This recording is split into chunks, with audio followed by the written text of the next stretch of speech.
Welcome back to the show, party people. I'm Dylan. And I'm Juliana. The school finally has people in it, and it's very lively. Absolutely. I'm loving seeing everyone back in the school. I'm personally looking forward to having somewhat of a normal spring trimester my senior year. Normal? What is normal even? Yeah, it's been a long time since things have been normal, I guess. I'm not even sure, but being back in the building is a good start. Absolutely. And our first story is actually about how students are feeling coming back. Let's take a look. We've been at distance learning for a few months now, and it's been rough.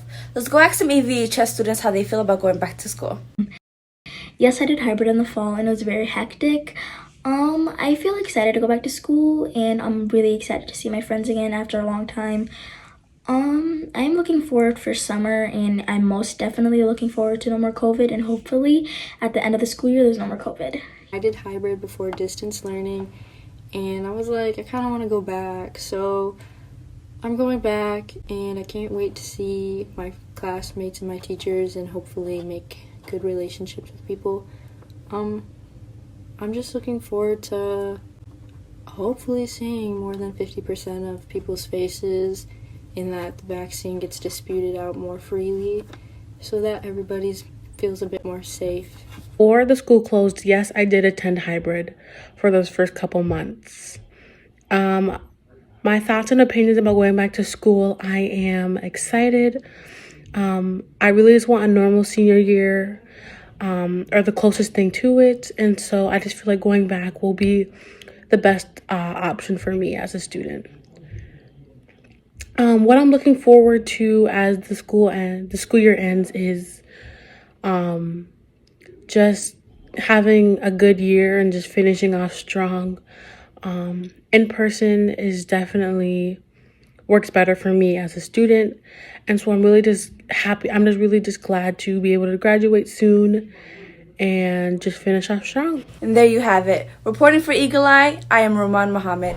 Yeah, it's all kind of bittersweet. Glad to be back in school, but I'll miss wearing my pajamas all day. For real, I miss having puppy time every morning. Students are not the only ones affected by coming back to the school. The teachers are also being affected by these changes. Oh man, you're right. I completely forgot about that. Good thing Alex and Huda went and asked some teachers about returning to hybrid. I am first and foremost just so excited to see students and to feel that energy back in the building. So that's what I'm most excited about and looking forward to with coming back to school.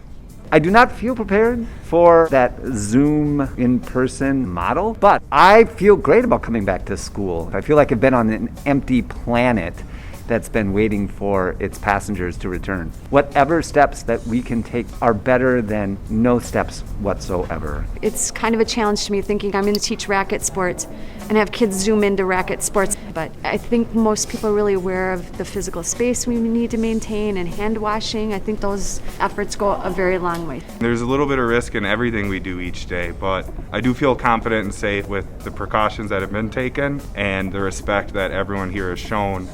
Like many of the other teachers here, we are in a vaccination program, so I know my vaccination is coming soon, so that I feel prepared as I can. I'm happy we're getting closer to being all back together again. Welcome back, Apple Valley High School. We are so excited to have many of you back in the building. For those of you who are in the distance model, know that we hold a place for you in our hearts here, and that we eagerly await the opportunity to reinstate the invisible fabric of our connectivity in this place that we call home. Wow, the teachers definitely had a lot to say. For sure. They're not always in the spotlight during the virus, but their opinions are just as valid as the students are. Absolutely. Speaking of valid, have you all seen the Jersey TikTok recently? Yeah, I'd say we are both definitely valid. That reminds me of a meme that has been floating around for a while. Oh yeah, I know what you're talking about. And so does Carter. He did a whole story on the most baller meme at the moment. Let's take a look. As we all know, the inauguration just recently happened, and with it came the birth of the Bernie Sanders meme, like this one, which is my personal favorite.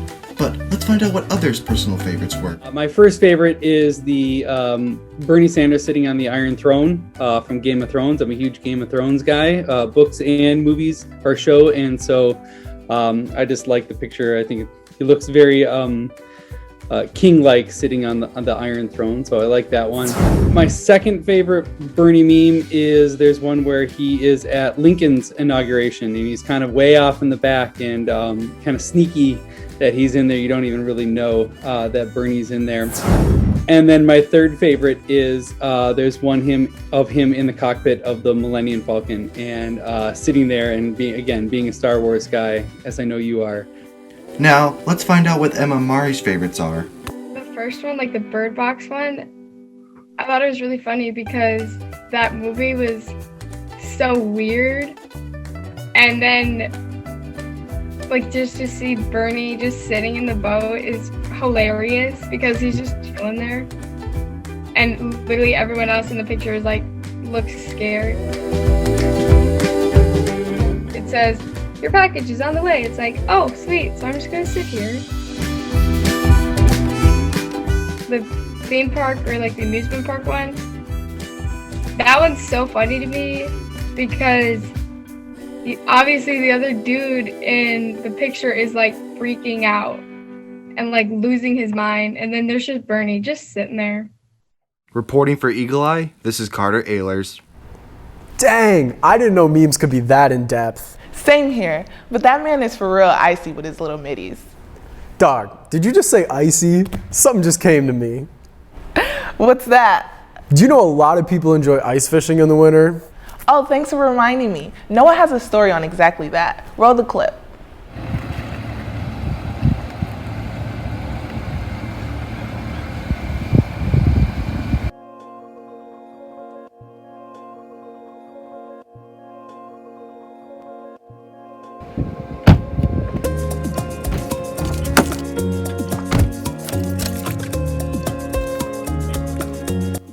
Hello EaglEye, my name is Noah Archambault, and today we're going to be taking a look at what it's like to be an ice fisherman. So, I rolled up to the launch around 2 o'clock, got all the stuff out of my car, loaded up in my sled, and I started hiking out on the lake. It was a little chilly of a walk, but I got out there and set my stuff down and pulled out my ice auger to start drilling some holes. So, I think I drilled about between 5 and 10 holes, and just to find good weed lines and good structure for where the fish might be at under the water.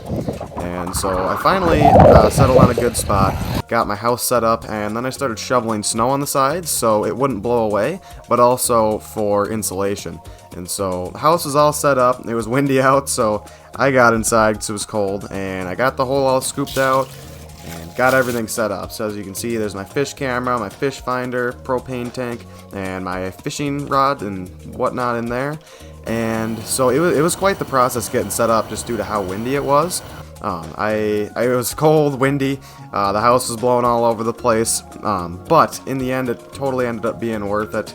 I ended up catching this beautiful little sunfish early in the day, and then after that a very nice sunny. It was a fun fight, and then I caught a crappie as well. So it wasn't the best day, but I had a great time. Reporting for EaglEye, I am Noah Archambault. That was very interesting. Still something I would not do. Me neither. Too cold for me, man. You know, February is not just cold. We also celebrate the amazing month-long holiday that is Black History Month. Avery and Cammie talked with Taylor Garrison, one of the leaders of our Black Student Union, about the importance and significance of Black History Month. As many of you know, February is Black History Month. This month, we recognize and celebrate the achievements of African Americans. This is a meaningful time for many people, including some of our very own Eagles. Here's what one of our Black Student Union leaders had to say about it. I'm a senior leader at the Apple Valley High School Black Student Union. I think celebrating Black History Month is so important. It gives many people an opportunity to reflect on America's dark past and see all of the amazing things that people of color, specifically African Americans, have been able to accomplish despite all of these issues. There are so many different ways you can celebrate Black History Month. The biggest one is probably educating yourself.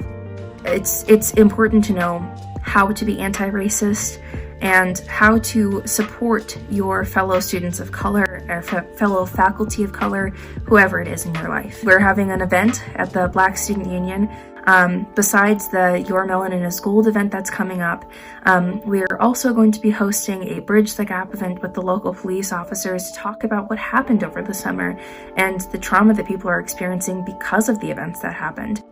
Having these difficult discussions opens people's minds up to the possibility that things are difficult and things are different for so many people, and we need to acknowledge the different situations that people are coming from. Reporting for EaglEye, Avery Hillier and Camila Hammer. I love Black History Month. I always learn so much about the struggles and achievements of Black Americans that have not been taught to us throughout school. Right. There are so many amazing things done by Black Americans throughout history that most people just have no idea about.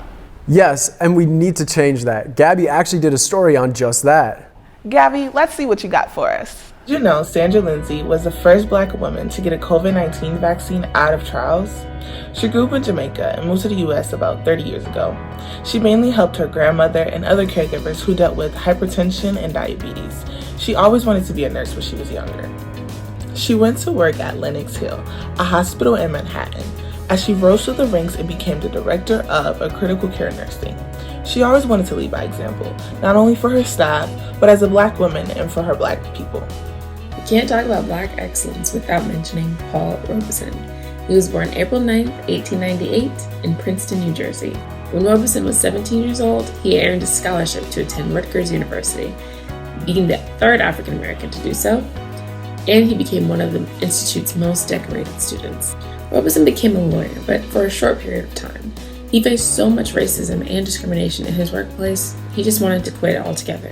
Thanks to his wife, she kind of helped encourage him to move forward, so he got into theater. Robeson made a splash in the theater world as a lead in the controversial 1924 production, All God's Children Got Wings. Using his platform and his gained following from the theater world, he regularly spoke about racial injustices and was very involved with world politics. In the late 50s, Robeson published his autobiography, Here I Stand. One of his most recognized quotes was, "As an artist, I come to sing, but as a citizen, I will always speak for peace, and no one can silence me in this."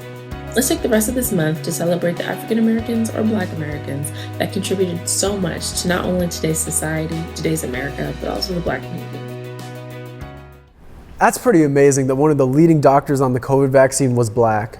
You'd be amazed by how much Black America has achieved. I will definitely continue to educate myself, just like this video did for all the viewers. Thank you, Gabby. I say we end this episode on a lighter note. Definitely. Did you know February 17th is Random Acts of Kindness Day? No, I did not. But Levi and Alejandra and Elizabeth definitely did. That's right. They did a skit on Random Acts of Kindness. Sounds great. Let's check it out. Thank you. No problem. Random Acts of Kindness Week was February 14th to February 20th. Today we decided to do some nice things for each other. Enjoy. Doing something nice for someone can lead them to doing the same for others. And doing that can make someone's day. How's your day going? It's going all right. Well, you look very pretty. I like your hair too. All right, thank you. Yeah. Hey, what are you up to? Oh, I'm cleaning this glass. It's really hard to do. I didn't think it would be so hard. Can you help me out? Yeah, of course. Oh my gosh, thank you. Oh my gosh, I forgot my mask. Oh, I can get you order for you. What do you want? Really? I would love that. Can I just get a coffee, please? Yeah, for sure. Thanks. No problem. Here you go. Oh, thank you so much. You're the best. As you can see, treating somebody with kindness can make their day, week, or even month. Treating people with kindness is beneficial to society. I'm Levi. I'm Elizabeth. And I'm Alejandra. Reporting for EaglEye. Wow, Random Acts of Kindness can be pretty powerful. For sure. I recommend everyone tries to do one good thing for someone else in the next week. Well, that about does it for our show today. Happy Black History Month, everyone. And happy returning to school. We're your hosts. I'm Juliana. And I'm Dylan. Thanks for tuning in. And have a great day.